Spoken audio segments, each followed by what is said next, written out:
All right. Great. Once again, thank you everybody for joining us this afternoon. It was almost 2 years ago, the last time we did a client webinar, and that was in the face of the COVID pandemic and the economic lockdown. I will say, Naveen mentioned, he and I were talking last night, and I must say my emotional mindset, if you will, rivaled the way I felt during COVID. It's very unnerving to see the images we saw yesterday, and especially you're trying to anticipate how financial markets will react. That being said, I'm going to borrow from some of my conclusion right now and say, if I had to have a dream scenario for how the markets were going to behave today, this was it. It was probably everything that we could have asked for, strictly speaking, from the financial markets. So with that, we edited some of our content last night to make the centerpiece a little bit more related to what's going on in the Ukraine. And certainly, it's not something, we certainly, over the week that we've been working on our presentation, we've been looking at where does this fit in and how do we address what's going on in the Ukraine. But given the events of yesterday, we sort of had to say that's where we're going to have to start off from. So let's do that right now. From what we have seen and given everything we've gathered over the last week or two, it really comes down to what's the objective of the Russian government in Ukraine.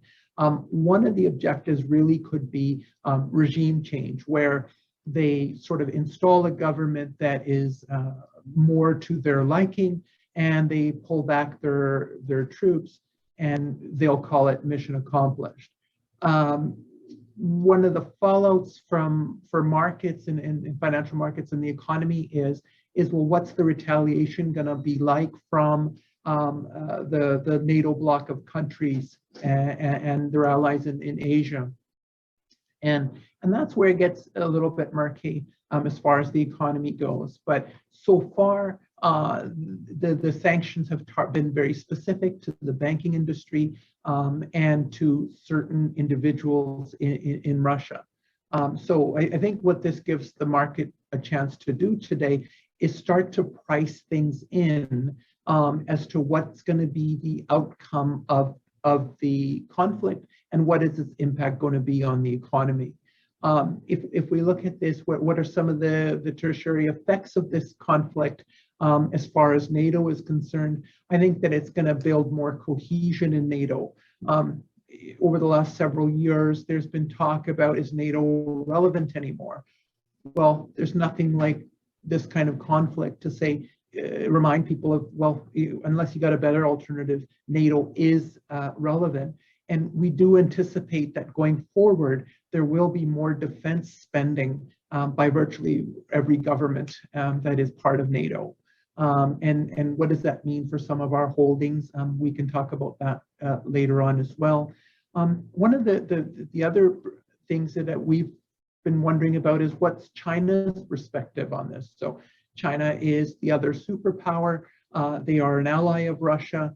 How do they look at this conflict with Ukraine? And where I'm coming at that from is China has its own intentions of building sort of a commercial network that goes all the way from China through Central Asia and into Europe. Well, now you've got a more dominant Russia again in Central Asia. Does China look favorably upon that, or are they sort of going to pay lip service to their relationship, but yet not be very happy? Last part of it, and this is something we're trying to figure out, or certainly we're wondering how it's going to be, is commodities.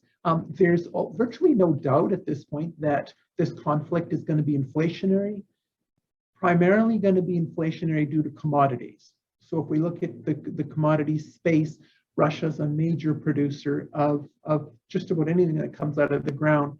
Right now, Russia and its ally, Belarus, produce about 40% of the world's potash, which is for fertilizer.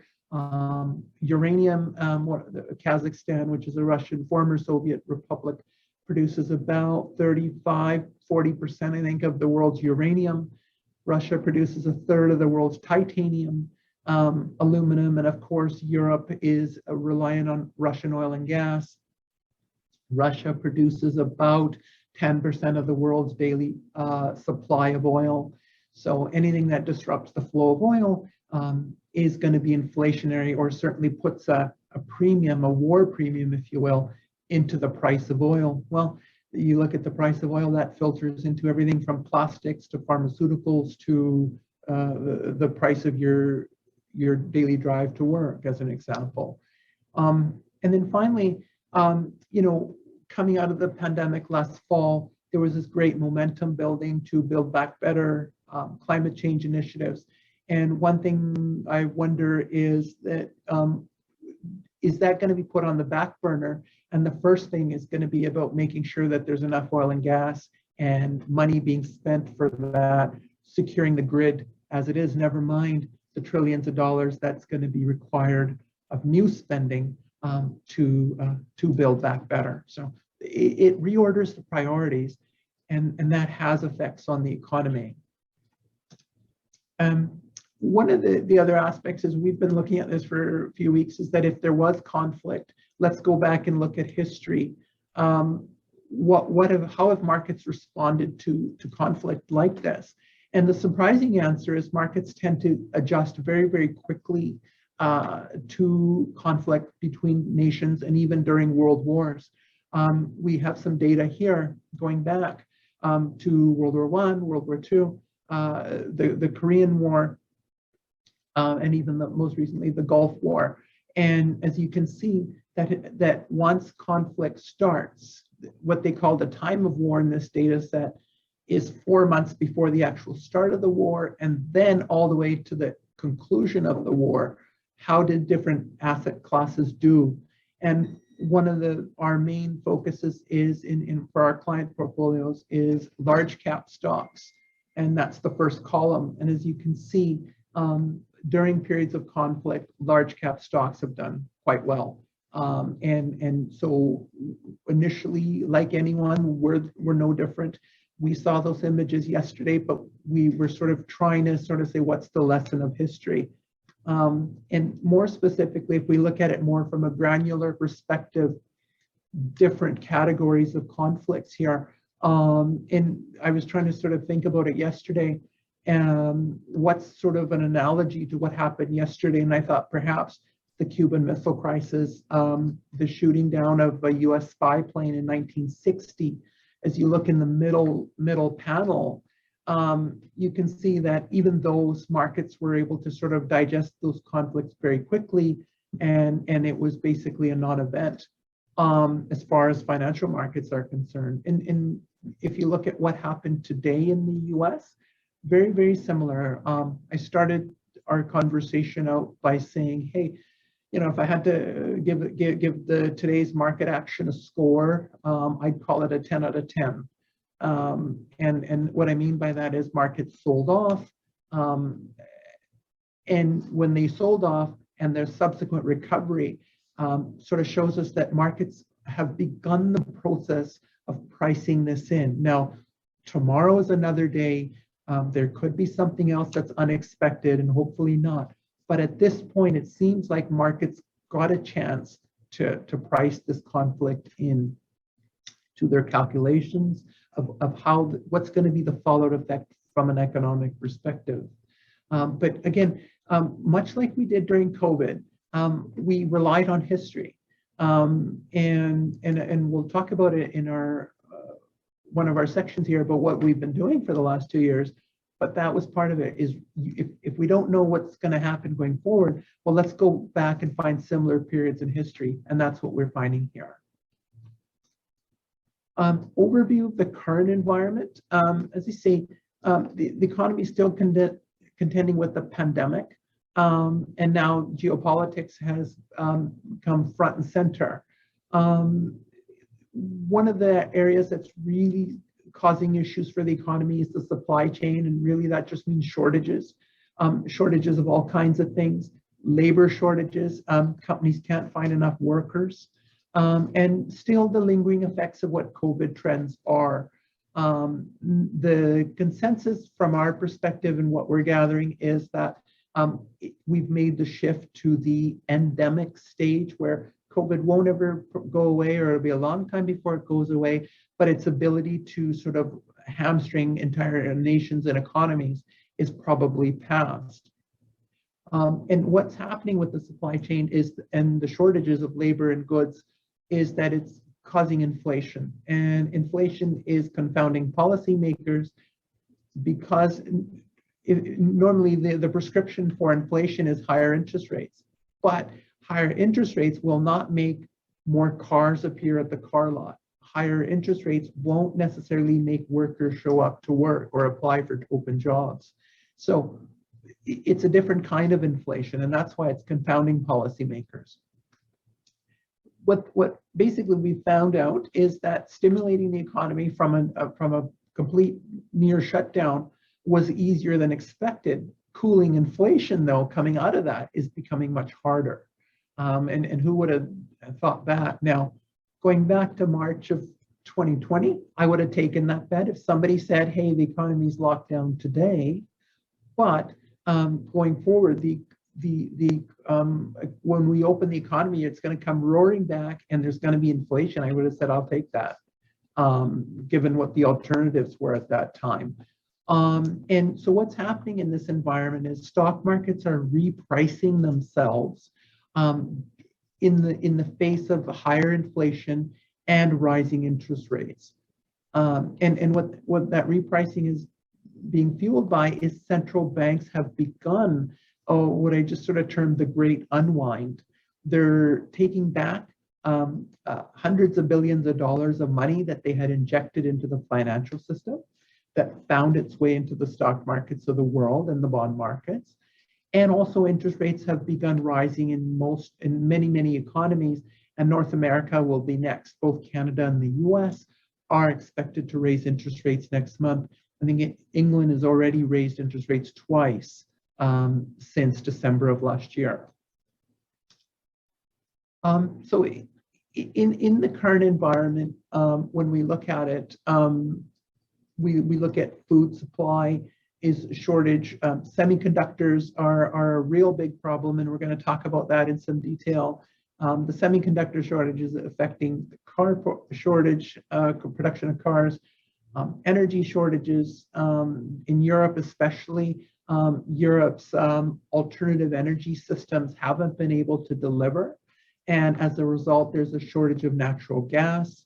And energy prices are so high in Europe, it's causing some factories to shut down at the very time that the supply chain is already constrained. So energy is a big part of it, and semiconductors are a big part of it. And yet those are two of our key sectors that we hold in client portfolios, and we'll explore some of that as well. And then as far as labor, as I say, workers just haven't been ready to come back to the workplace for various reasons. One of those reasons is that households have a lot of money saved up due to two things. One is during the lockdown, they were saving it because they had nowhere to spend it. On top of that, governments around the world basically unleashed the tidal wave of money in the form of checks and direct payments to households right across North America and Europe. So in the US, households are sitting on excess savings of about $2.3 trillion. That $2.3 trillion that's been saved up in the last 24 months or so is one of the fears is that it's going to basically find its way into the economy through consumer spending at the very time that you have supply shortages of various goods. Well, what does that mean? It means inflation. When you have too much money chasing too few goods, that means inflation, supply and demand in a simple way of looking at it. And in Canada, excess savings are over $300 billion. If I can quantify that in a different manner, we said that the US has $2.3 trillion of household savings. Well, in Canada at $300 billion, that's the equivalent of the US, which is 10 times bigger, having excess savings of $3 trillion. So what I'm trying to do with that comparison is just say that Canadian excess savings far exceed US savings, given the relative difference in the size of the economy. When the pandemic was going on and then the economy began to reopen, economists debated what kind of economy are we going to see? What kind of recovery will it be? And there are all kinds of letters assigned from V-shaped, K-shaped, L-shaped to a Nike swoosh. And to be honest, I don't know what a K-shaped recovery looks like. But in essence, what we had was a V-shaped recovery. And as you can see here, all the major economies hit bottom and very quickly began to dig themselves out of their downturns. What this chart also shows is in light blue, on the right-hand side underneath that arrow, the US economy is the first one to regain all of its lost output from the economic lockdown of 2020. And the US economy has led the way back. And this is actually normal.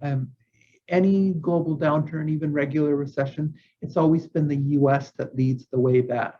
And this is the same way it's happening now. One of the aspects that some clients have asked about, and certainly we're seeing a lot of talk about it in the market, is, oh no, what if they raise interest rates? Doesn't that mean a recession? And are central banks raising interest rates at the wrong time? What the data is showing and what all these numbers really mean, this is the Purchasing Managers Index reading for all the major economies. And what the Purchasing Managers Index is, it's based on a survey that's sent out to businesses in each respective economy. And what the survey tries to measure is, they ask businesses, what are your new orders like? What are your inventories of unsold goods like? What are your plans for investment, labor, and deliveries, things like that. So it gives a perspective from the business world of what's going on in the economy. And the index is from 0 to 100. Anything over 50 means that your economy is going to grow and expand. So what we see here is a sea of green, right? And these are really, really healthy numbers. Prior to the pandemic, if a PMI was 52, 53, the market was very satisfied. As you can see here in January of 2022, in the far right column, the PMIs are approaching 60 for some nations. Even Germany, even with the energy issues that they have, the PMIs are 60. So what that means is the expansion of the economy around the world is pretty robust. And PMI numbers tend to correlate well with stock markets. So the takeaway is strong PMIs, usually, all things being equal, strong stock market. With respect to inflation and shortages, one of the aspects that some people find surprising is how come old-fashioned sectors like commodities, oil and gas, copper mining, things like that, why are copper prices so high? Why are steel prices so high? And we can see that in the blue chart, and the blue line on this chart for industrial metals, above in crude oil, Brent crude oil. And you can see, well, today it got through $100 today, but the huge rebound in oil prices and commodities from the pandemic low, which is also showing a V bottom, is really based on shortages. We talked about supply chain shortages and things like that. What we're paying the price for now is that for the better part of the prior decade, before the pandemic, companies just were not spending money on finding new supplies.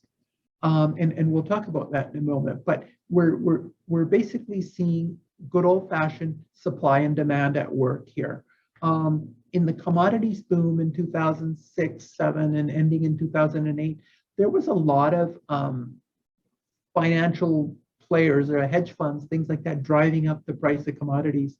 And at that time, we were kind of skeptical of how strong commodity prices were. But this time, the speculators and the investors class have not even arrived really into the commodity space yet. This is just pure supply and demand that's driving up the prices here. With respect to the unemployment rate, there's another positive that we think that, the economy is firing on all cylinders, but we kind of look at it and say, it's funny how many people in the financial community, the markets, et cetera, investors are clinging to the idea that something's wrong. Well, we looked at PMIs, how strong they are. We said they're correlated well to stock markets. And here's unemployment data for the major economies as well of Europe, China, Canada, et cetera. And today we had data come out of the US, continuing jobless claims. So these are people who are long-term unemployed, is at a record low. I think they started tracking that 53 years ago. And this is the lowest it's been in 53 years of continuing jobless claims. Also in the US, we're seeing job openings that are unfilled because there's not enough workers, also at a record high. So where the market looks at this and says, oh no, there's a worker shortage, unemployment's low, doesn't that mean that wages are going to go up, and high wages tend to be inflationary? That is true if everything else is held static. So the economy is very dynamic. It would be linear logic to assume right away that, oh no, there's a shortage of workers, therefore that's going to result in inflation. No question, companies are facing shortages of workers, and therefore they are having to pay up for labor. But there's also lots of investment going on. And if you look at surveys of businesses in the Western world, the intention to use more and more automation is absolutely off the charts. So companies recognize that it's a long-term issue. They've got to figure out ways around it. And so therefore, we're seeing more investment in automation and more coming. In Canada, one of the issues is that if there was a survey not long ago of workers in different households across Canada, and the survey came back and basically they determined that households are expecting on average inflation to be 5% over the next year. And then they were asked, well, what do you expect your wage growth is going to be? And in Canada, it's basically the same as it was, stuck at 2%. That's the light blue line, right? So on the one side, workers are going to feel like, well, if I expect my inflation rate is going to be 5%, but my wage growth is going to be flat at 2%, I'm falling behind. And there's a reason for that, and we'll look at it, why workers feel that way. When we look at wage growth differences between the US and Canada, we can see that wages are growing faster in the US than they are in Canada, as the household survey showed as well in the previous slide. But in the US, wages are growing at about 5% year over year. In Canada, it's about 2%. And why is that? Why is Canada lagging all of a sudden when prior to the pandemic, Canadian wage growth in white used to be faster than what was going on in the US? And the difference is labor supply. In Canada, we have a longer history of importing workers through much more higher levels of immigration levels. And if we look at the US side, immigration has slowed down to a trickle. And where you're seeing that again is shortage of workers, higher wage growth in the US, and in Canada, it's the opposite. So for the average working person, they're not seeing the benefits of a booming economy the way a worker would in the US, because there are more workers to compete for those jobs.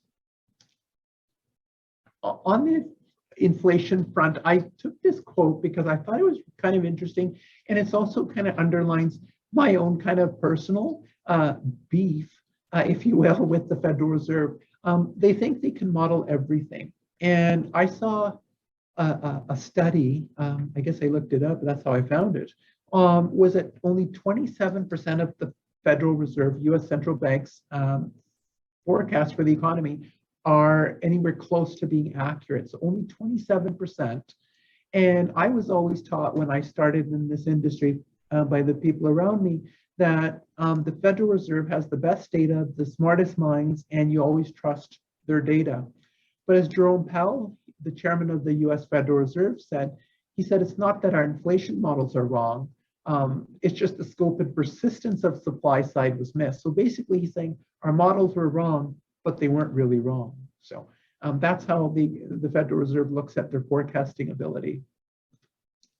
And so we hear a lot about inflation. Somebody says inflation's 5% or 6% or whatever it happens to be, but what is it? And this is kind of important from this perspective. So inflation is a measure of the rate of increase of a certain basket of goods. So how fast is it rising? So last year, over the last 12 months in the US, as an example, inflation is about 7%, let's say, about 7. And if you look at it from that perspective, you say, okay, well, this basket of goods and services that was being measured went up by 7%. Now, let's say inflation is only going to be 2% a year from now.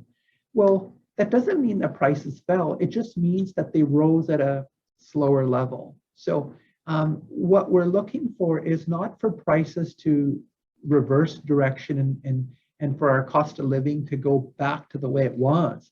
The only way that's going to happen is probably an economic downturn. What we want to see is a moderation in the rate of increase. So we want to see a moderation in the rate of inflation. And why does inflation matter? It's a danger to the economy for a few reasons, especially when people's expectations about inflation change. So economists have always said it's not so much inflation that's the danger, it's when workers, as an example, start to say, this inflation's never going to come down, I'm going to ask for a raise, or I'm going to change jobs to keep up with inflation. We looked at the Canadian data. They said in a previous slide that households said, hey, we expect inflation in Canada to be up 5%, but not my wages.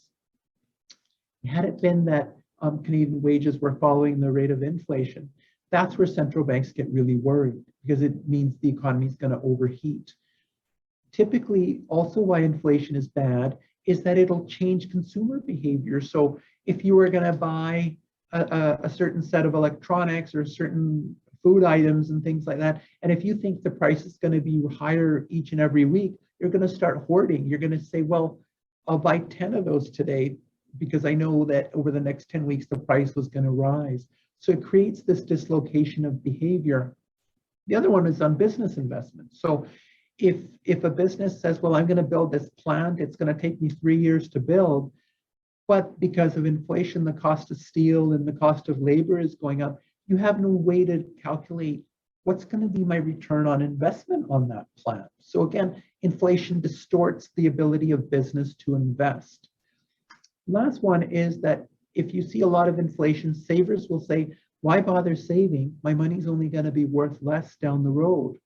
And if you're a borrower, well, you win because you get to pay back your obligation, your loan or your mortgage, with dollars that have been inflated away or depreciated. So borrowers win, savers lose when it comes to inflation. Here's a look at the inflation rates in the US, Canada, and the UK. We're at multi-decade highs here. So again, we want to be mindful of how high inflation has come.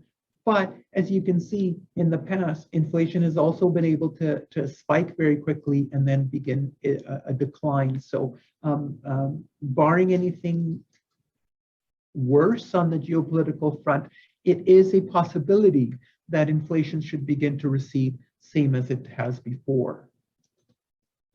What caused the inflation simply was, we talked about it a few minutes ago, too much money chasing too few goods. And so here we go, we compared 2008 when the economy and the great financial crisis needed a huge rescue effort from governments around the world.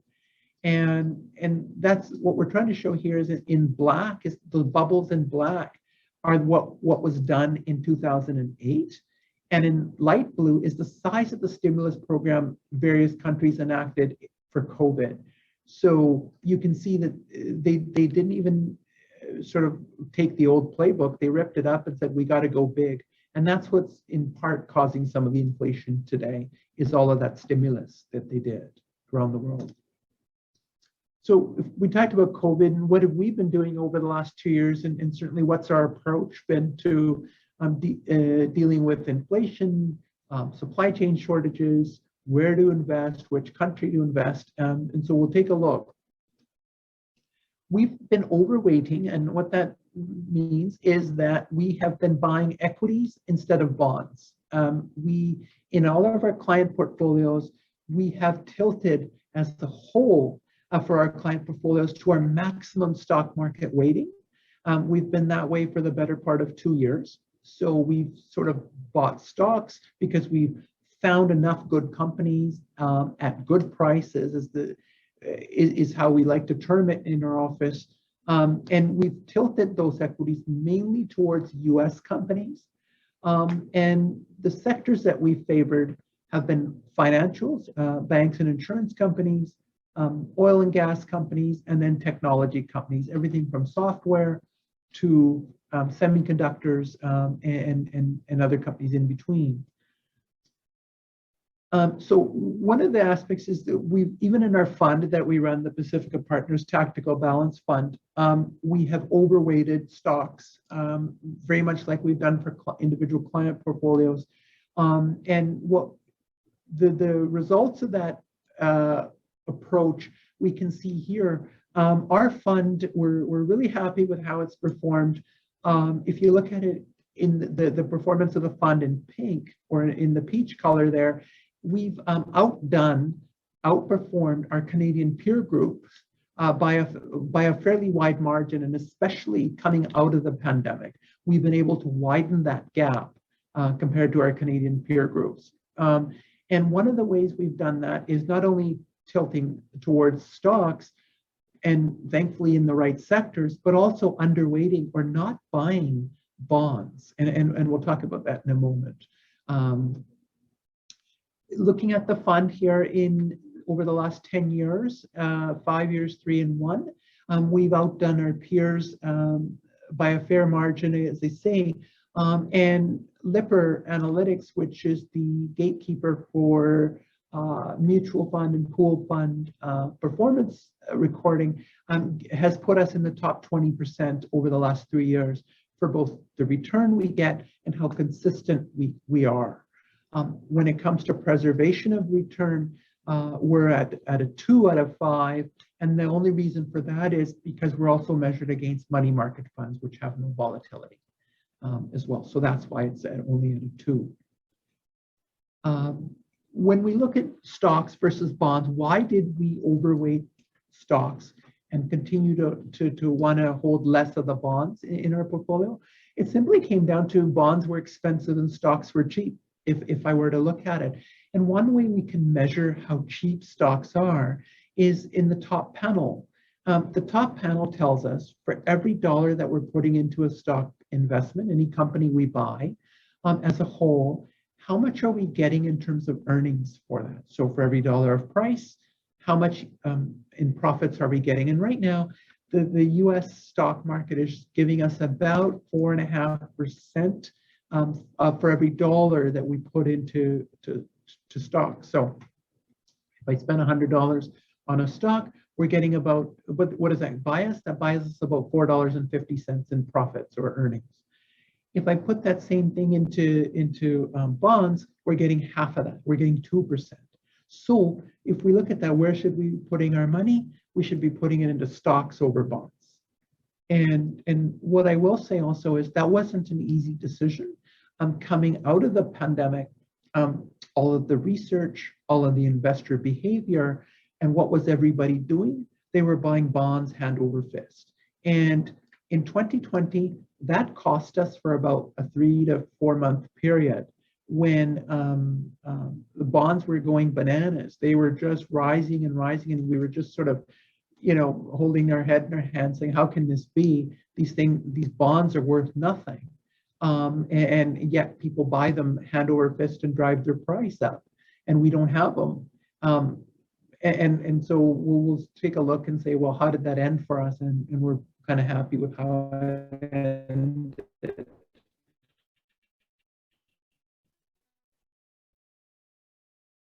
As I say, are buy more stocks? Do we sell stocks, or do we continue to do what everybody else is doing and say the world's coming to an end? Buy government bonds that are paying you 0.6% in interest for the next 20 years.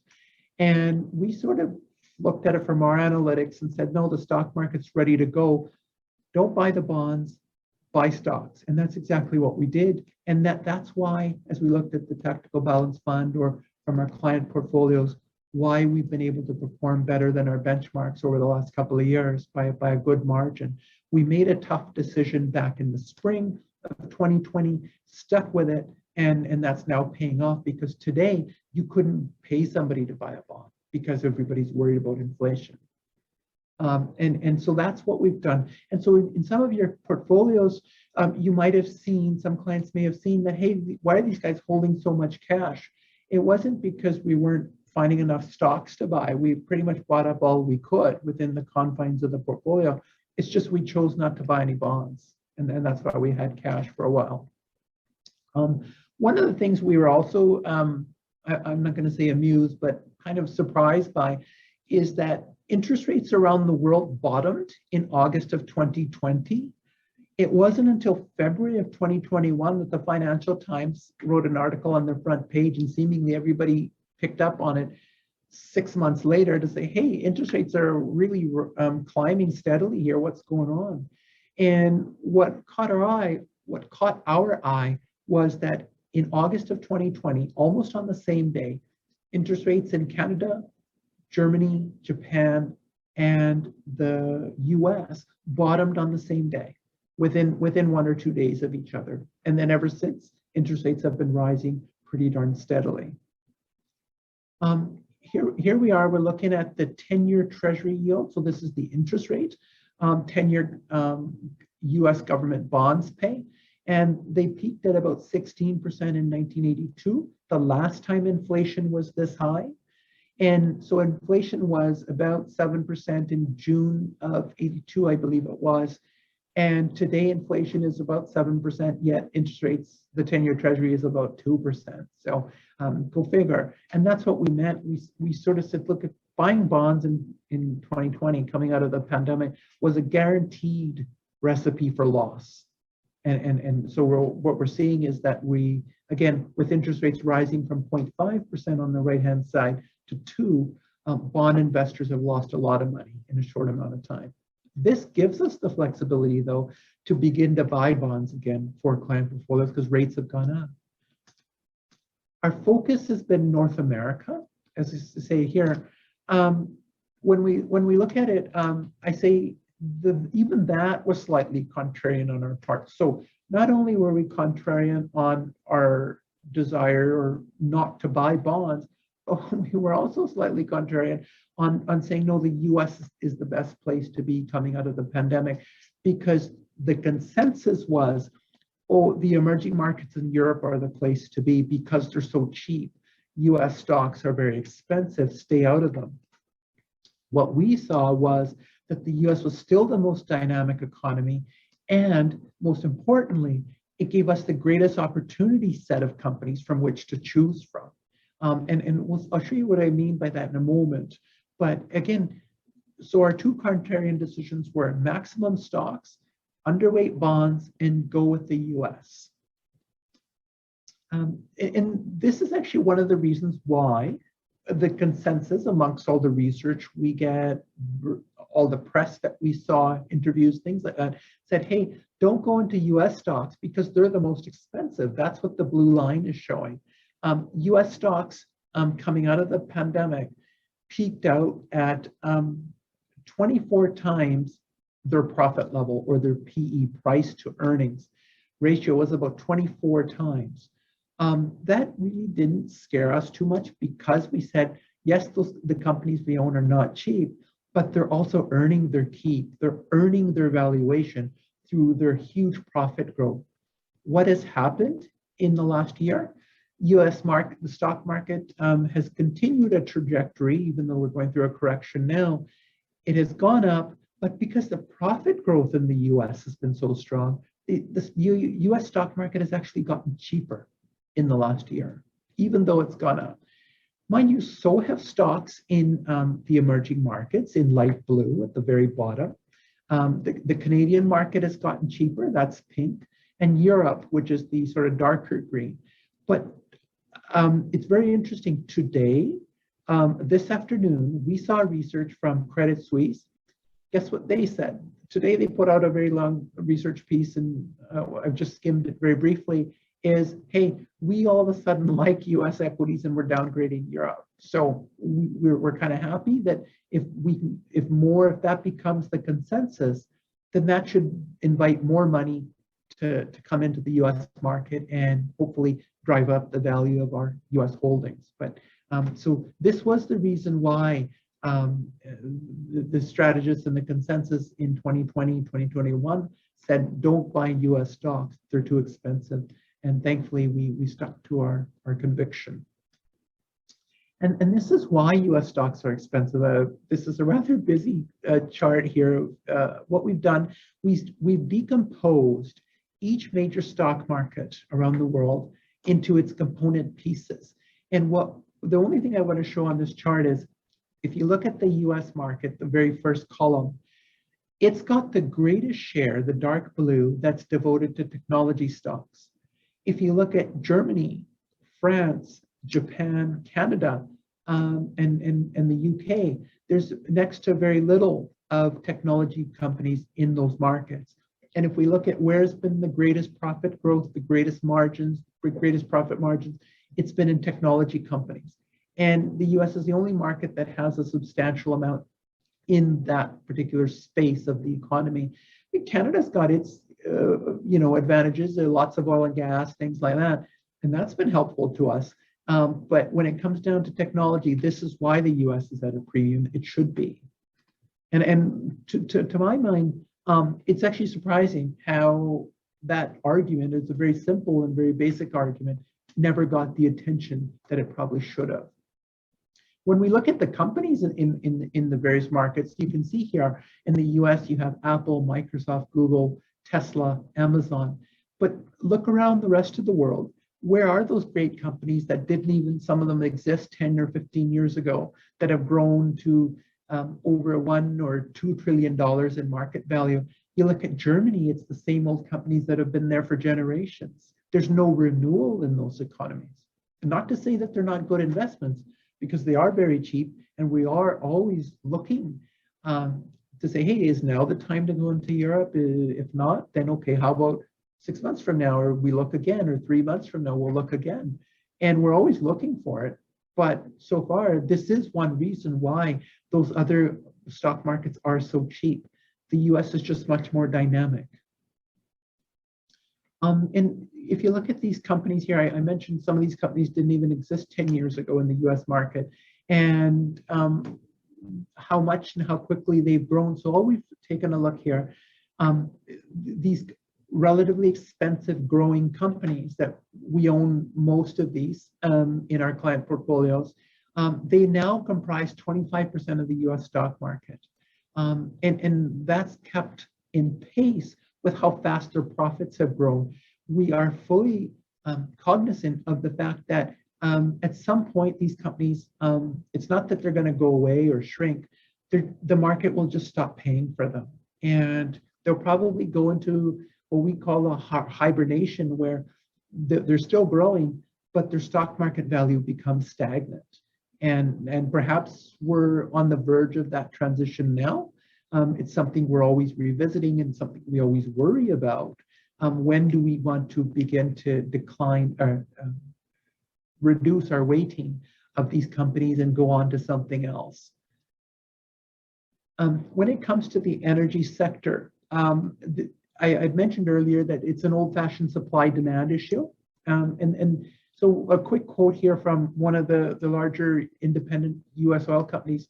The CEO said, look, whether oil is $150, $200 a barrel, we're not going to change our growth plans, meaning no matter how high the price of oil gets, don't count on us to go jack up supply, because our investors have told us that we want you to not plow your profits back into finding new supply. We want to be paid a dividend. And that's what the companies have obliged. As another CEO says, he said, look, it's not up to us. We have to do what Wall Street wants us to do. And so as a result, normally the fear is always, hey, oil prices are high, oil companies have lots of cash, they're just going to go out and find new supply and eventually crash the price of oil again. This time that fear is not there yet. I mentioned supply, so here's some of the supply issues. I mentioned investor demand. Investors are saying they don't want companies looking for new oil in any great way. And also ESG trends. And this is environmental, social, and governance trends where investors have sort of put pressure on companies to say, hey, we want you to do good for the environment. We don't want you to grow your oil production, and we don't want you to drill in certain areas. So as companies acquiesce to those pressures, it means that there's less drilling for new supply going on. As a result, what we're seeing at the gas pumps and everywhere else in the economy, the price of oil goes up because of less supply. There's geological constraints in North America. So one of the only reasons oil price had been in a slump for so many years has been that US production of oil far exceeded any other country over the better part of the last decade. US production peaked the month before the pandemic at about 13 million barrels a day. It got down to, I think, 6 million during the downturn of 2020, 6 million barrels. And even now, maybe we're approaching 11 million. So the US is still producing 2 million barrels of oil less today than they were just prior to the pandemic. One of the other aspects is that you've got sanctions on Iran, which is or was one of the world's largest oil producers. What happens is Iran's not drilling for oil because they are not allowed to sell it. As a result, their reservoirs are being damaged. And it's not like you can just say, okay, you got the permission from the world community, you can start drilling for oil again and get your production up. Those reservoirs have to always be worked. When they're not worked, the pressure underground drops and the oil never ever recovers the way it was coming out of the ground prior to that. So there's issues like that as well. And then when we look at demand, it's come roaring back. So a lot of clients used to ask us when we started to allocate client portfolios in late 2020 towards the oil and gas sector, they said, clients would say, well, the price of oil is depressed. What about electric vehicles? Aren't they going to destroy demand? And we sort of signal that demand's going to be more resilient than people expect. And so right now, globally, the world is consuming about nearly 102 million barrels a day of oil. That's at a record. And so supply is not keeping pace. Right now, supply would be about 99 million barrels a day. So basically, we're using 1 to 2 million barrels every day that's being used out of inventory right now. And that's a tight balance because as we just looked at the events of yesterday and certainly the last few weeks in Russia and Ukraine, oil is on a knife's edge when it comes to consistent and reliable supply. If the market is worried about supply being consistent and reliable, it will bid up the price of oil. And then we, as consumers, you pay for that at the gas pump or the packaging that you buy or the food products that you buy because of the packaging there, et cetera. So oil is able to ripple right through the economy and raise the cost of living.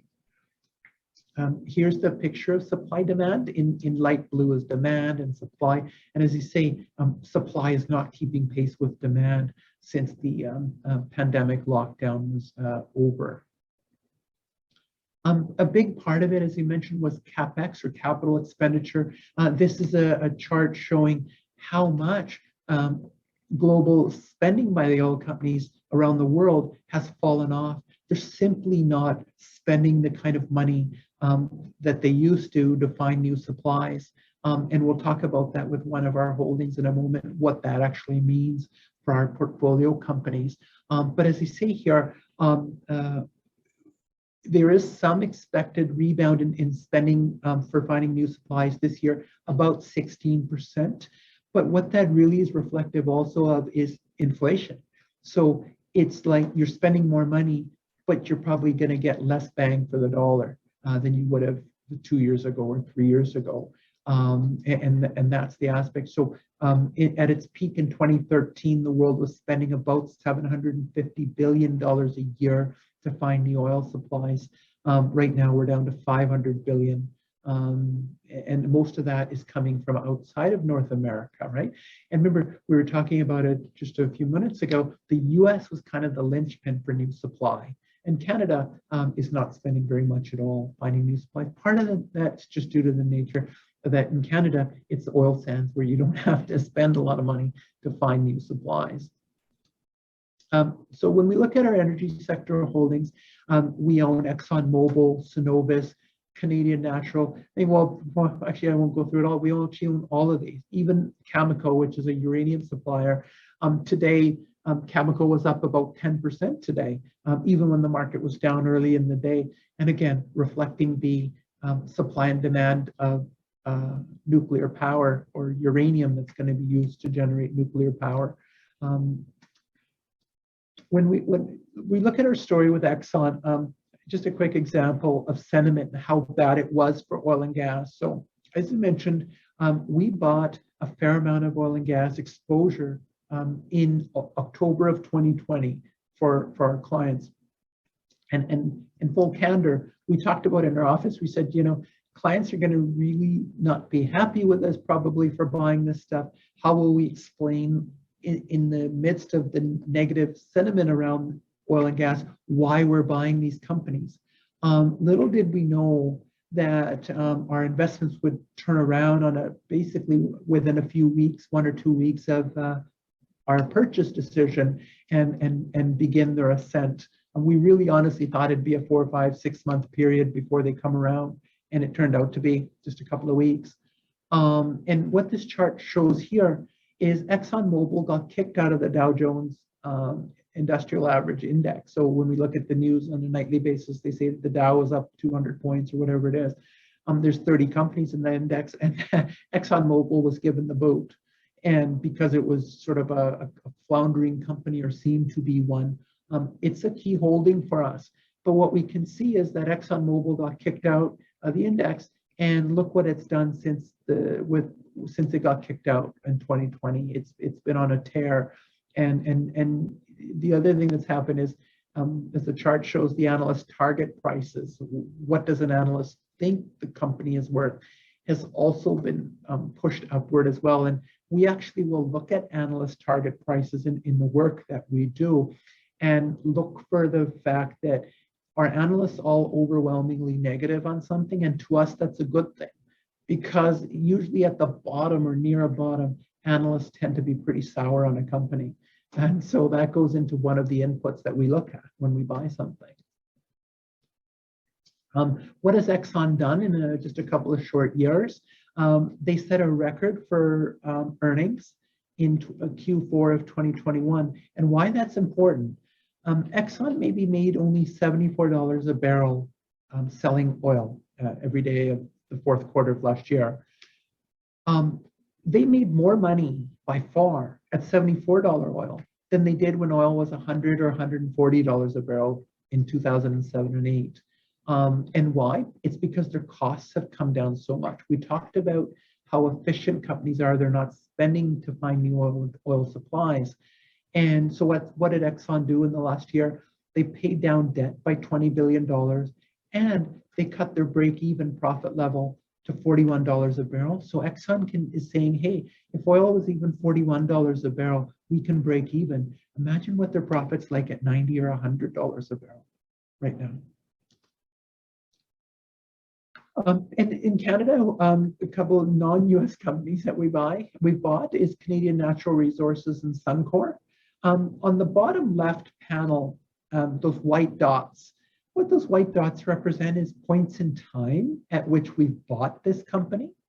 Likewise, Suncor in the bottom right, those white dots represent points in time that we bought Suncor. And in the bottom right corner, that last white dot, we probably spent about $3 or $4 million in the course of 4 or 5 days, I think it was, buying Suncor right at that turn.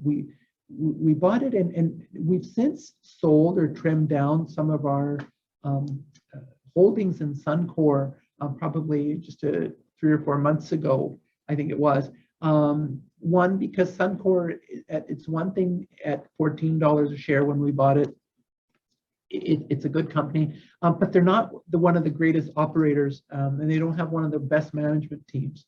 So at $40, you start to weigh that. At $14, you say, I'm compensated for a not so great management team, and we put those Suncor funds from that sale into other companies, including Cenovus, which is another Canadian oil company. And Cenovus we own for both US clients and Canadian clients because it was absolutely dirt cheap. But what I wanted to show on this chart very quickly was, even though the price in green on these companies, that's the price chart in the bottom, has risen a lot, from their valuation perspective, these companies are about as cheap as they were when we bought them in 2020. It's because their cash flows, their profits have risen so fast. Their profits have poured in faster than the stock price has gone up. So we think that there's lots of room for these companies to continue to go up in value over time. And the other aspect from the ESG perspective, Canadian oil and gas is ranked very, very highly relative to the oil and gas production of other countries, including that of the US. So if ESG is a constraint for companies and they want to value the environmental footprint of companies, Canada ranks very high in the Yale Environmental Protection Index. And I'd be fibbing if I said I know how that's calculated, but I have seen very similar studies as well showing how well Canada does.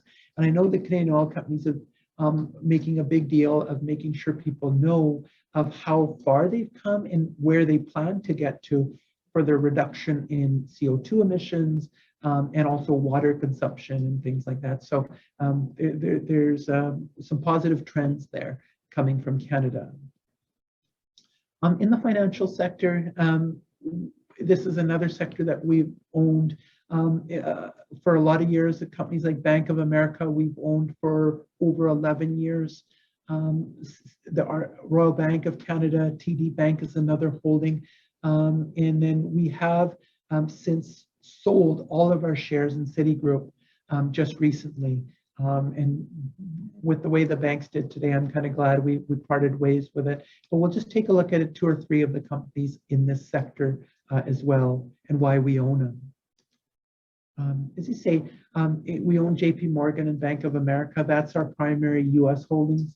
And then in Canada, our primary holdings are Royal Bank and TD. And we think that those 4 represent the best of a pretty good group of companies. But these 4 stand, in our opinion, a few notches above the rest. When we bought, again, looking at a contrarian call, in 2011, coming out of the financial crisis, US banks were pretty much written off. Remember, it wasn't only less than 2 years prior to us buying them that there was serious talk that the US government would have to nationalize or take over the US banking system. 2 years went by, and we sort of saw how healthy the US banks had become. And when we bought them, we had a few clients, again, just asking, why are you buying risky US banks when you could be buying those really loved, well-respected Canadian banks? And the answer came down to valuation. What was expensive and loved? What was cheap and hated? And US banks were cheap and hated. So that's what this chart is showing. We can see that from 2000 all the way to 2011, the premium was being given by the markets to Canadian banks relative to US ones. Well, in 2011, we bought our first tranche of US banks. Well, actually, and we only know that now, but that also coincided with the peak of where Canadian banks started to lose their premium valuation relative to US banks, and that's what that downslope means. So again, our decision to own those US banks and the way we explained it to clients at the time was that if we don't buy them today in 2011, 10 years from now, we're going to kick ourselves, say, why didn't we? And so now we look at it and we said we're pretty glad because we've held those banks now for well over a decade. And what have we seen in that decade, roughly, of owning those banks? Is that the dividend growth rates in the U.S. banks far exceeds what we got in Canada. So don't let the charts here be misleading. The scale on the left chart is 20, 30, 40, 50% annual dividend growth rates. In Canada, the dividend growth rate's been like 6, 7, maybe 9% for a TD Bank over a decade per year. So when you look at it, we actually, our US banks today started with no dividend or pretty much no dividend 10 years ago. Today, they're paying us more dividends than the Canadian banks were. Remember, 10 years ago, the Canadian banks were loved for their dividends because they were so relatively high, but they haven't been growing. And so it's the tortoise and hare situation where the US banks now pay more in dividends than our Canadian banks. And if we look at the annualized return of Bank of America, which as I say we've held for a long time, it's been about 22% per year. Where the tough part is, it's not 22%. That's what the average is. Some years you make 40 or 50, and some years there've been, I think we probably have lost money on the bank. But the key point is to endure those downturns. And that's how you get long-term outsized returns, by sort of saying, I bought a good company. This isn't my year for that company. It's, the stock's not doing well, but what do I own? I own a really good business that I got at a really good price. Leave it alone and let's see what happens. You fast forward of a decade and it's turned out about a 22% return per year over 10 years. And likewise, we can see the returns here. And again, just by chance or very fortuitous, our 4 largest banks that we own are also the 4 best performing ones of the group. And so we're lucky for that. Visa is another company we own, and we've always said that the only way you can buy Visa is during a market downturn, and that's the only time we ever buy it, because every other time when times are good, the stock has got way too much price momentum, and people love it and can never find a bad thing to say about it.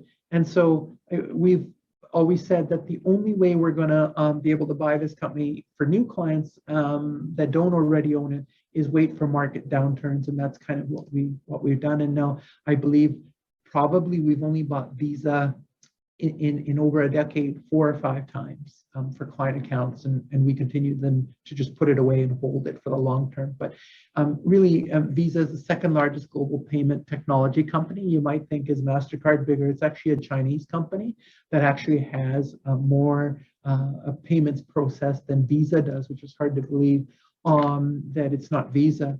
In last year, a Visa card was used somewhere around the world 28 million times an hour last year. So that's how pervasive Visa is. And so as we say, they have a moat essentially that can't be duplicated or copied. And that's why Visa is always priced for perfection or priced at a premium, because it's a great company that people cannot compete against. And so what Visa is saying is that, look, compared to prior to the pandemic, payment volumes through its system, how many times people are using a card and how much they're spending, is 40% higher now than it was before COVID began. So, and then the other one is that skeptics wonder if Visa can adapt to the new world of payments when you have PayPal and buy now, pay later, all of these new kind of crypto wallets, things like that, things that have kind of developed over the years. And Visa CEO said in their last quarterly earnings call that as they look ahead, nobody's better positioned than Visa to adapt to everything that's new in the payments world. So it's not just a debit card and it's not just a credit card, but whether it's crypto or buy now, pay later, you name it, Visa thinks that they're going to win at that too. And so what makes Visa a great company? It's their profit margins. How many companies that are worth north of $500 billion in market value can kind of come in and say, it's reasonable for us to earn a 40 to 50% profit margin year in and year out. And that's what makes Visa a great company. Why? because when they take that money, there's nowhere for them to spend it. I mean, it's not like they have to come up with a new type of credit card or the latest technology in plastic, right? It's simply them and their network, and they generate a ton of money on it. What do they do with that money? They pay the shareholders with it through dividends and stock buybacks. Berkshire Hathaway, one of the sort of grand old names in the stock market, of course, associated with Warren Buffett. This is a company that, again, we buy when it's on sale, that's what those dots mean in the top panel, those kind of orange dots. Those are points in time at which we bought Berkshire Hathaway. And as you say, as we looked here, then 2 years roughly go by where we didn't buy any from 2020 to 21, no dots there. And then we bought some more late last year. And that was another fortuitous buy because the stock took off. I think it's moved up about $70 from our last purchase price in a short amount of time. And the way we look at this company is when times are tough, markets will say, hey, you know, let's sell some of that razzle-dazzle stuff and go hide in Berkshire Hathaway. So we buy it as kind of an insurance piece in the portfolio because of its size, because of the fact that it has $140 billion of cash on its balance sheet, that people, when times are good, the critics come out of the woodwork and say, oh, it's a dinosaur company. You know, I would say to people that look at it from 2020 to today, does that look like a dinosaur company? And I would beg to differ. Last sector, in the technology space, we own virtually all of these companies, Apple, Google, Lam Research, Texas Instruments, we don't own. Intel, we have sold and replaced it with another semiconductor company. But our core focus in technology is the first 3 columns or 6 companies, Apple, Google, Amazon, Lam, Applied Materials, and Microsoft. I will say Microsoft is very similar to Bank of America. We've held that company for over 11 years. We first bought that company when again, people absolutely hated it, said that company shouldn't even be a publicly traded company. Why don't they just go private and go away? Literally, that's what was being said about the company. Today, everybody has to own it. We bought it for a fantastic price, probably in those days between $19 and $23 a share. Up until this recent correction, I think the stock was $320 a share. So it's gone from $20 to $320. The dividend has gone up by 253% in those 11 years. But the trick is that we had to endure some downturns with it. I think in our 11 years of holding that company, we have seen at least 5 drops of Microsoft share price of over 18%. So what that means is, like today is tough for markets that have entered a corrective period, to make really outsized long-term returns, you have to just endure downturns like we're seeing today. In technology, what we found in the last year is the technology sector has become 2-tracked. There's the companies we fortunately own, and then almost, and I mean this in the most humble way possible, there's everything else. All the companies that we used to look at and we go, man, I wish we owned some of those because look how much they're going up. They've absolutely been shredded in the last 8 months. These are companies that were like Zoom, the one we're using today, Teladoc, DocuSign, all of these electric vehicle companies, things that were doing really well when times were good, have come down 50, 60 to 80% in the space of 8 or 9 months. They've been absolutely crushed. And to be fair, we're now looking at some of those companies and saying, are they good investments today? They weren't then because they were way overvalued. But how about now? And if I can put a fine point on it, at the bottom there, I talk about the ARC Innovation ETF. And this is an ETF that is publicly traded. What they were doing was buying companies that they believed are on the cutting edge of innovation. And 1 year ago from today, ARC took in more money than Vanguard and BlackRock which are multi-trillion-dollar institutions, and ARC's just a tiny firm. But investor enthusiasm for these innovation companies was so high, they were taking in as much money as these multi-trillion-dollar asset managers like Vanguard and BlackRock. And today, all of that money is being wrenched out of that ETF because investors say, my ETF that I bought a year ago is down 60% or 80%, get me out. Every time an investor sells his ETF, his or her ETF, ARC has to go around and then sell those companies. And it creates this vicious cycle. And we're just waiting for that cycle to end.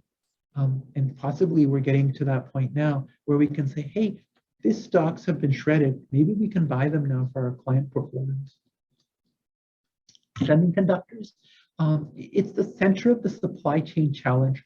The reason there's no cars at the car dealership, one of the main reasons, companies can't get computer chips.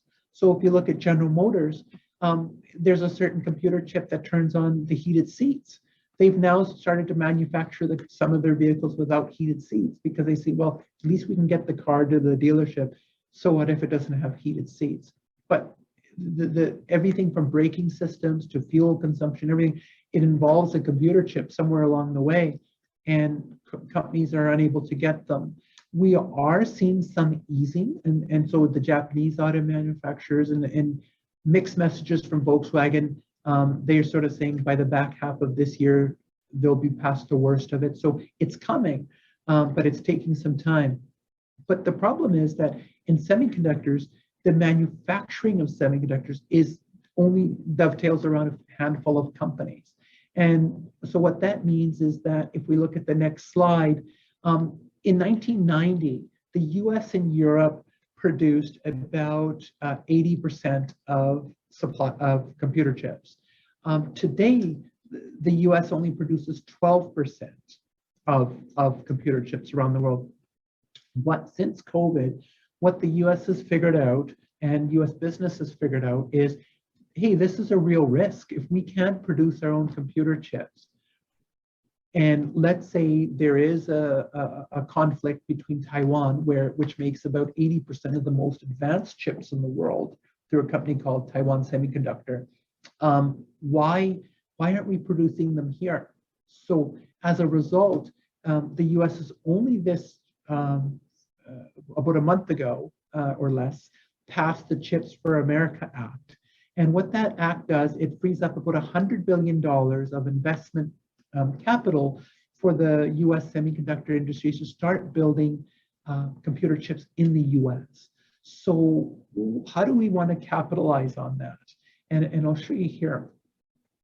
Well, what we've decided is rather than focusing on the companies that design and then sell the chips, what about the companies that make the equipment that allows you to manufacture a chip?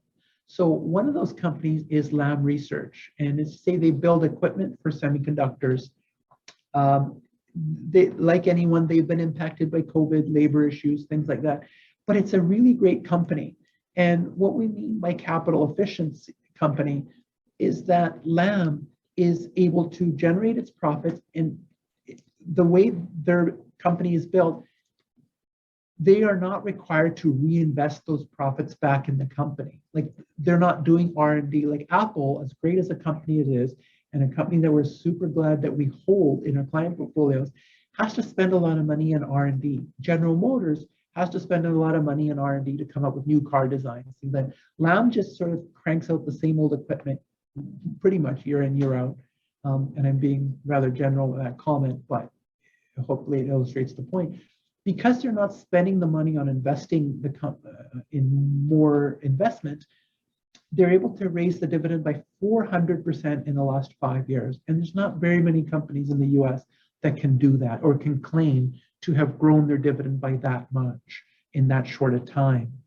And so what Lam is saying is that they're seeing no slowdown due to the pandemic or supply chains from their customers. Why? Because the world has almost an insatiable appetite for computer chips. So if you look at Lam, their year-over-year earnings per share growth was 59%, and revenue growth was only 39%. So what that means is they've been able to raise their prices or their margins. And as Lam says, that they expect semiconductor equipment manufacturing orders to rise from 85 billion to 100 billion. That's how much more money is being spent. So every time that money, a dollar is spent by computer chip manufacturers, Lam's equipment is being used and replaced and added to. So that's where Lam fits in the world of semiconductors. There are shortages of chips, and that's how we've chosen to play it. Likewise, a similar company, Applied Materials. Applied Materials, we actually bought this one coming out of the pandemic. We probably bought it for $53, $57 a share. We sold it at around $120 a share. And then because from a momentum perspective, we thought the stock was really extended, let's take some profits and we'll come back to it. Well, it's in a sign of strength, I would say, rather than declining, the stock just started to graze sort of sideways. It didn't come down, it just went sideways, relieving some of the price momentum pressures built up in the stock, and we rebought it as well. And we're very happy to own it.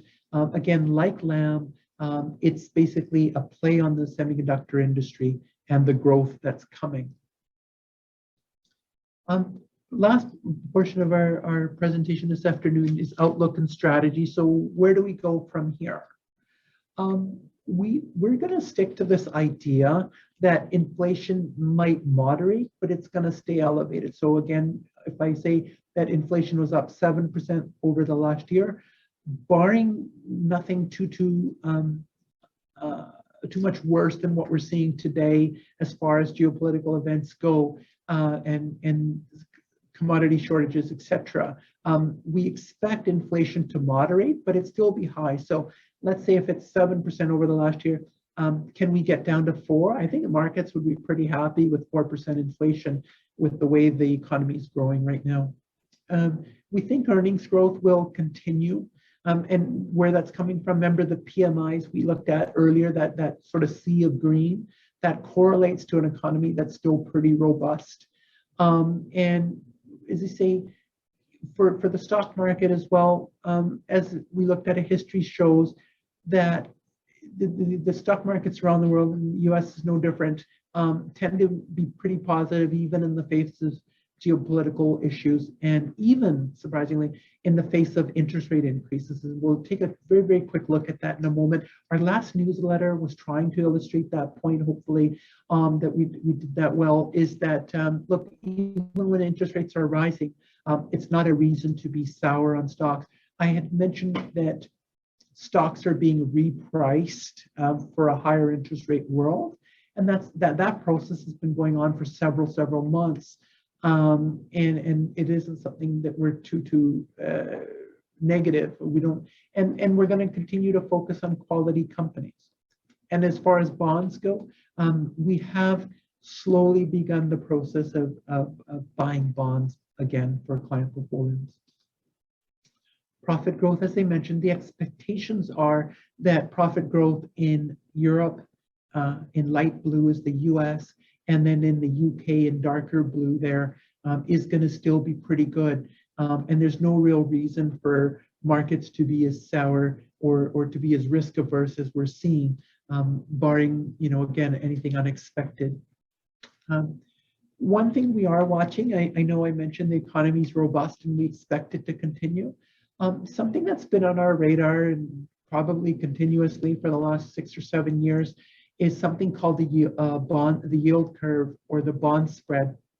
What this yellow line indicates is we take the 10-year government bond interest rate in the US, we minus out the 2-year government bond, and we come up with a spread. What's the difference? One minus the other. That's what that orange line is. When we take those two numbers and come up with an answer for the difference in those two numbers, it gets plotted in orange. When that difference gets down to 0 or below 0, the vertical gray lines are recessions. You can see when that spread gets below 0, a recession is not far behind. And why is that? Typically, it is indicative of credit becomes very tight, because a bank will say, My loans are based on, let's say, the 10-year Treasury interest rate. My deposits are, I'm paying you, my depositors, at what's at the 2-year interest rate. Well, if I'm paying in a negative interest rate spread world exactly what I'm going to get on a loan, why do I want to take the risk of lending money out? There's no profit in it for me. So credit starts to dry up. And that's what then starts to hit the economy and then a recession afterwards. So essentially, this is the bank's, another way to vision is it pay a bank to make a loan or not? If it's positive, the bank will make loans all day long. If it's negative, the bank will say, I'm not going to do it. And that's where a recession starts. And so right now we're low, but not enough to cause us to worry about a recession. Last thing that really gives us some consolation for why we're not too worried about equity markets, even in the face of what's been happening in the last several days on the news, is that investors as a whole are very, very pessimistic, served us well over the years. When investors in orange, this is their sentiment. Are they positive on the market or are they negative? The lower that orange line is, the more negative they are. Well, what happens when they're this negative? In blue is the rate of return on the stock market 1 year later. So if investors are very negative today, we should expect a very positive rate of return on stocks 1 year later. And that's all this is doing. Likewise, if investors are very positive, like they were in 2018 on stocks, you can see here that the in blue stock market return was very low, right? So this is something we're quite positive on, that if everybody else is scared, we should be positive. Last point was that, look, when the Federal Reserve is raising interest rates, what has the stock market done? And we went back to the 1970s. And what this shows is that only one time has the US stock market ever been negative in the face of higher interest rates. And that was 1971 to 1974. So if we're lucky enough this time, if the Federal Reserve is going to go on an interest rate hiking campaign, we should still expect the stock market to be okay. And again, this chart here is just showing us that corrections of over 10%, that's what the gray bars are showing, periods of time that interest rate, the stock market has corrected more than 10%. What we found is that coming out of those 10% declines, the stock market has come powering ahead, and usually sometimes as short as 6 months later, the stock market has gone on to exhibit significantly positive returns. So we should expect corrections. That's a natural part of the market, but at the same time, caution and risk averseness is a centerpiece of what we do. We never want to be complacent, but at the same time, we recognize that corrections are just part and parcel of the process. And to wrap it up from our side, what did we talk about? We talked about stocks are being repriced for a world in which interest rates are going to be higher. Bonds are becoming more attractively valued. We are starting to buy them. We are monitoring the possible shift for when is it going to be time to de-emphasize the US markets for other markets around the world. We still think the economy is going to be pretty steady this year. Inflation will moderate, but still be higher than we're used to. And we don't think, unfortunately, geopolitics will go away. I think this is going to be an issue that's just going to be always in the background. And hopefully that's where it stays, is somewhere in the background and not on the nightly news. The images from yesterday were alarming, certainly, and we're no different to watching that, where we're able to sort of try as best we can to remove ourselves from the emotions and the fear of what we were saying, is to use history as a guide. And I hope some of the data that we looked at was able to put today's geopolitical conflict into some sort of context of what's happened in the past. With that, I ran probably 10 minutes more than I would have thought. We have some time for question and answer as well. And how do I do this? So I'm just going to read. Thanks, AJ. That was great. And we do have a few questions here for the Q&A. Did you want to just go through them as you'd like? Sure. Okay. So the first question we have is, are we saying that the market was expensive price to earnings wise in 2020, but price to earnings growth was low? How expensive is the market in 2022, and is it lower in 2020? Yeah, absolutely. So what we're looking at is what's the forward projection for profit growth in the US. So when we're looking at forward projections for earnings, when we look at what we expect the market to earn, the market is definitely cheaper now than it was in 2020. And the number one reason for that is, well, there's two. One is the very, very large companies in the US stock market, Microsoft, Apple, Google, even though those companies are multi-trillion-dollar companies, their growth rate is as good as it ever was. And so the profit growth is pouring through and making the overall market look cheaper than it is. If I totally exclude those companies from the discussion, we can find lots and lots of companies in different sectors that are the cheapest they've been in 10 or 12 years. So that's really means that the market is at an attractive valuation right now. Another question of thoughts on crypto investing. It's a good question. I don't have a lot of thoughts on it because I'll confess I'm still trying to figure out how it fits into the broader scheme of things.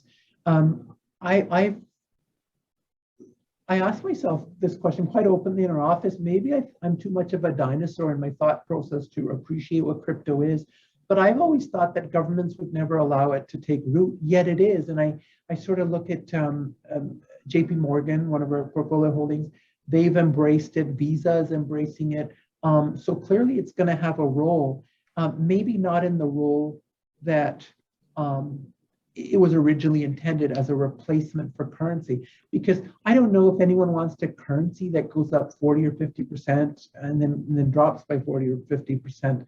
And again, I'm trying to educate myself more on crypto. To be honest, as I say, I don't have a lot to add. I'm woefully inadequate on my knowledge on crypto, and it's something I'm working on, though, that's for sure. What do you feel the chances are the Fed will tighten and raise interest rates will trigger a major correction? So I'm hoping that second to last table that we had and our newsletter that we put out just a few weeks ago sort of will help to explain our position on that, is that we think the correction has been underway for a long time. This correction probably, in our opinion, started in the summer of last year. You just couldn't see it in the market indexes because the small companies, as you say, some of them have been shredded for 50, 60, 70, 80%. And we think the correction, the repricing began then. It just happened to be many of our portfolio holdings held up really well, and they are reflective of the market average. So this correction has already been underway, and possibly that if we're lucky, that this correction has maybe about run its course. What's your overall strategy if or when you see a correction coming? So very similarly, traditionally, we've been probably a little more reactive to every bump in the road, trying to anticipate every correction. Now, as I say, we've kind of morphed our investment process a little bit to say, let's absorb it. Let's be cautious on adding new holdings because we don't like the market here. We think there's a correction possibility here. So we'll adjust it on the fly. In the old days, I think probably we would have raised a lot more cash faster and have more portfolio turnover. Again, what we've found is that you make the really good money by enduring the corrections, unfortunately, but it doesn't mean that you don't do anything. What we're seeing is a bear market or correction in bonds. You can choose not to buy bonds. There are certain sectors that are overvalued and you anticipate they should correct, so you choose not to buy them. Things like that. So That's a great question, and I'm trying to figure out a better way to answer it, but I hope that went a little bit of the way to answering the question. Where do you see investments in healthcare sector? When should the pandemic not yet be over, or become an endemic type of thing? And actually, so starting this year, I was trying to think, well, hey, what are some sectors that have been left out in the cold that could give us some positive rates of return? Apart from gold, which we're looking at late last year, is the medical devices sector. And so the medical devices sector is a sector that's not only gotten cheap, it used to be one of these premium price sectors that everybody liked, but now it's gotten cheaper. And because due to COVID, a lot of surgeries, hip replacements, things like that were delayed, it's hit the profits of those companies.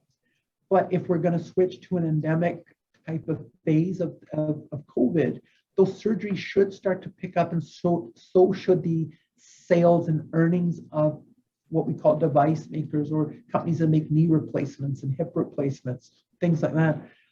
If the pandemic doesn't go away, and COVID is still with us, and it's certainly a possibility that we can't totally dismiss, then I think what we'll go back to in healthcare is it's going to go right back to the vaccine makers and perhaps the large pharmaceutical companies. I will say that when it comes to the vaccine makers, the main ones, Pfizer and Moderna, it's very interesting. Pfizer stock price peaked on December 20th, and Moderna had peaked prior to December 20th. But on December 20th, the same day as Pfizer peaked, Moderna stock, which was up about $20 a share, finished the day in the red, down 10 cents, down $10. So that had a $30 reversal downwards on the same day that Pfizer peaked. So is that the market saying we are going to an endemic stage? And that's something that we could look at as well. One quick question here is, and thank you for the kind words, what about the real estate sector and investment prospects, inflation effects? So yeah, this is one that I've always kind of wondered about. I've sort of said, I've always read it for years and years about real estate's a good inflation hedge. And it's the idea that you buy hard assets that are going to go up in value, not financial assets. So therefore, real estate does well. I always sort of, in my naive way, looked at it and said, well, if inflation is high, doesn't that mean interest rates are going to be high, typically? And how do you service the debt that fuels real estate? So, but as you see, the market's conventional wisdom, and I have no right to argue with that wisdom, is that if there is inflation, real estate should do well. Maybe different kinds of real estate will do well. Things like that. As an example, office towers. The earlier question was if we go to an endemic stage. I believe the office tower sector of real estate is very, very cheap because the belief has been that people won't return to work. I know in New York, the mayor there is really trying to use whatever muscle and tools he has at his disposal to try to get people to come back to downtown New York. And we'll see how that goes. So is that an opportunity in real estate? And it might be. Are there attractive companies in IT security? Yeah, specific to cyber warfare. So definitely so. This is another group of companies that were probably quite expensive as a group. And they're actually very, very resilient. And the other aspect is in my own, just kind of, I'll say there was linear logic on my part, and I'm not sure it's offside either, is that I anticipate that, is there going to be retaliation from Russia for the sanctions? And would we see some hacking in attempts at financial institutions in North America or Europe? And I suspect we might be. And every time there is one of those incidents, the cybersecurity companies are they get a halo effect from the market. And that's a sector that we are also looking at. We would love to add We're trying to pick through them. Sometimes it's not very clear. And when it's clear, we choose to kind of stand down rather than to make a bad investment or lose money. You know, as much as we try, and certainly we've learned that in early 2022, we've added a few companies to clients' portfolios, 2 or 3 of them here, and we're not up on them. And some of those companies probably spent a year waiting for what we thought was the right time to buy it, and still we were obviously wrong in our entry point. And it's the same way with the cybersecurity companies, but we really do think that they're vital and they're a pillar of the technology sector, probably the same as semiconductors are. So we definitely want to add those companies as well. And I think that, oh, we got one more. Oh, thank you so much, John, appreciated that. And I think that's it, Naveen, for questions. Yes, thank you very much, everyone, for attending. Thank you, AJ, very much for an excellent presentation.